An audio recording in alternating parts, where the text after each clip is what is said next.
Doncs mira, aquest llibre serà el dietari que vaig escriure durant la Guerra Civil, que el vaig començar el mateix dia que va començar la guerra, el 18 de juliol del 36, i va durar fins pràcticament quan es va acabar la guerra.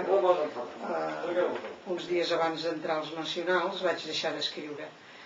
I allà doncs surt tot tal com va anar ocorrent les vicissituds, els bombardejos, amb els espans i els refugis, les sirenes que ens trasbalsaven.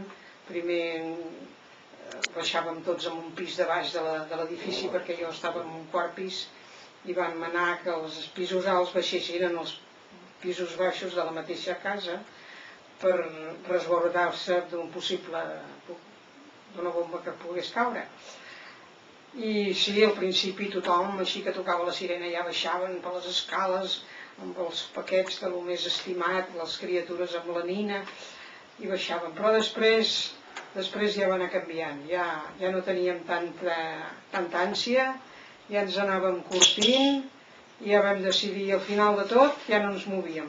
Tocaven les sirenes i preguntàvem des del llit: que comença o acaba l'alarma? I el pare deia: no, ara ja ha acabat, o sí, ara comença. Bueno, què, no ens movem? Oi, no ens movem. I tots ens quedàvem dormint, perquè ja era massa. A vegades hi havia bombardeigs, et pujaves amb una altra vegada i al cap de 5 minuts tornaven a venir, i era esgotador. Després la gana, l'escasseig de menjar, o les cues, passaves el temps pràcticament fent cua migdia per una cosa o per l'altra.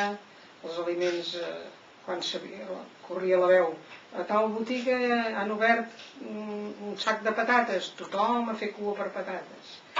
I és clar, ens tocava al meu germà i a mi, que ens portàvem molt poc, eren els encarregats de fer les cues. La meva mare es cuidava de la petita, el pare treballava, i a més anàvem a escola sempre que podíem.